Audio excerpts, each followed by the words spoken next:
Salut, c'est Jean-Vap. Alors aujourd'hui, on va se retrouver pour la review d'un mode qui vient juste de sortir, qui est le EH Pro Armor Code, ou COD, qui est donc un mode dans la lignée en fait du EH Pro Armor Prime et du Armor, qui sont des modes tubulaires semi-mécaniques. Donc c'est-à-dire que ce sont des modes qui fonctionnent comme un mode mécanique, donc non régulé. La puissance de la vape sera déterminée par la valeur de la résistance et ne sera pas réglable et qui par contre dispose de protection comme un mode électro, c'est-à-dire qu'il y a un MOSFET à l'intérieur qui protège contre les courts-circuits, l'inversion de polarité, la basse tension, etc. Le paquet a été assez bien soigné puisqu'il est en forme tubulaire comme ça, on a un noir mat avec l'écriture Armor EH Pro Code en brillant, et sur le dessous on va pouvoir retrouver la liste du paquet, c'est-à-dire le mode, un adaptateur 18650, la carte de garantie et un manuel d'utilisateur. Sur l'autre côté, on pourra retrouver la finition, donc ici c'est SS Auberk. On va maintenant le retirer et regarder le mode de plus près. Quand on retire le dessus, on se retrouve en fait avec un support de mode tout simplement. C'est-à-dire qu'en fait si on le pose comme ça, voilà, on a un stand qui fonctionne très très bien. Voilà, donc comme je le disais, voici le mode en finition SS Auberk. Donc c'est une finition craquelée ou Auberk a priori ça veut dire code de maille. Donc avec la petite gravure en bas Armor Code. Donc le mode existera en 5 couleurs. Donc on aura du black, du SS, du gunmetal et 2 finitions Auberk, donc en SS et en bleu. Sur le dessus, on va pouvoir retrouver designé par EH Pro avec le numéro de série, donc ici en l'occurrence c'est le 00586. Sur le dessous, on va pouvoir retrouver 2 trous en cas de dégazage. Le connecteur 510 est monté sur un ressort qui est très ferme, donc il n'y a pas de souci, s'adaptera parfaitement avec tous les atomiseurs. Le bouton Fire donc en forme de bouclier, avec des LED, ce qui fait que le switch se trouvera sur le dessus. Petite remarque d'ailleurs, c'est que vu que en fait, le switch est en noir brillant, il a tendance à prendre facilement les traces de doigts. Mais vu qu'il n'est pas très gros non plus et que c'est assez discret, ça reste un problème assez mineur.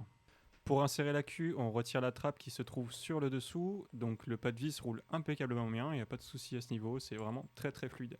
On retrouve donc l'adaptateur 18650 en plastique, avec enroulé à l'intérieur les différents documents, donc en l'occurrence, on a le manuel d'utilisation, avec une partie en français, et la carte de garantie. Sur la trappe à cul, sur le dessous, on va retrouver un sticker avec indiqué le pôle négatif. Et la même chose, donc à l'intérieur, on va retrouver le pôle positif qui est indiqué avec une croix rouge. Et aussi dans le tube, un sleeve en plastique donc de protection pour éviter tout problème si on utilise un accu qui est endommagé. Même si encore une fois, voilà, il ne faut pas utiliser d'accu endommagé. Si votre wrap il est abîmé, il faut le rewrapper. Aussi, à l'intérieur, le connecteur positif pour l'accu est monté également sur un ressort. Ce qui fait que les accus en fait n'auront aucun jeu, c'est ça l'avantage, c'est qu'il faudra un petit peu appuyer pour mettre l'accu à l'intérieur, mais une fois qu'il sera placé et vissé, il ne bougera pas du tout, même avec l'adaptateur 18150 vers 21700. Donc pour placer l'adaptateur, il faut juste le prendre comme ceci et mettre le pôle positif vers le haut, voilà. On viendra mettre ensuite l'accu pôle positif vers le haut, négatif vers le bas. Et donc comme je le disais, voilà, on peut remarquer que si on appuie sur l'accu de cette façon, voilà, on remarque que voilà, c'est monté sur un gros ressort très ferme, ce qui fait que quand on va venir visser, en fait, l'accu ne bougera pas du tout.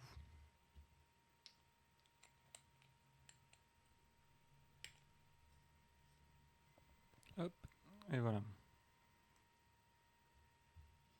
Alors, au niveau du switch, donc 5 clics, voilà, donc là le mode s'éteint, 5 clics, le mode s'allume, voilà.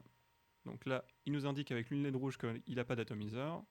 2 clics sur le bouton Fire et on voit le niveau de charge de l'accu, donc la 4 LED, ça veut dire qu'il est au maximum.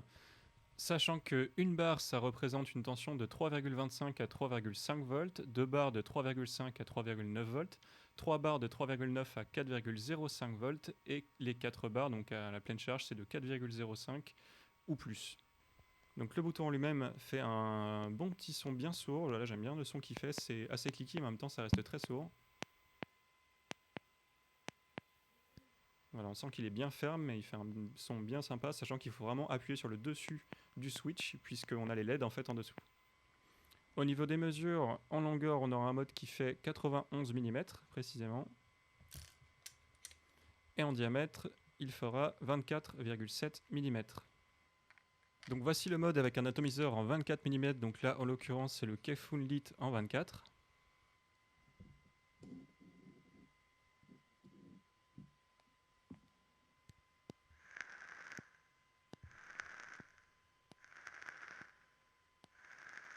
Voilà, donc le bouton Fire est très très réactif, on n'a pas de souci à ce niveau.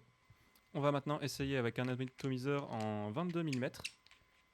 Donc le même, le Kefun Lit en 22. Donc très honnêtement, je pense que ça marche pas trop, vu que le mode en fait est fait à 25 mm sur toute sa longueur, ça marche pas trop avec des atos 22. On va essayer avec un ato en 24 mm. Donc là, pas de souci, ça fonctionne très très très bien. On voit même qu'on a encore un peu de marge. Donc on pourra même aller jusqu'à un atomiseur avec un diamètre de 25 mm. Donc on va mettre le top cap en 25. Voilà. Et donc voilà, on remarque qu'il n'y a aucun débord, rien du tout. Tout se passe très bien, ça fonctionne parfaitement bien. Voici le mode comparé à un Stratum 0.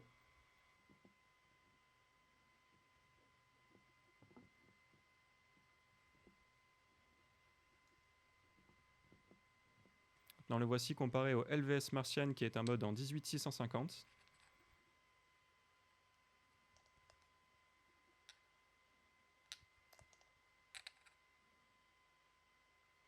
Et le voici maintenant à côté de la box Fushai 213 Konk. Donc une box aussi en 21700. Alors mes pensées en définitive sur ce mode, donc personnellement, à part le petit détail du switch qui prend un peu les traces de doigts, il n'y a vraiment rien à redire. C'est un mode qui a des très belles finitions, qui a l'air de fonctionner très très bien.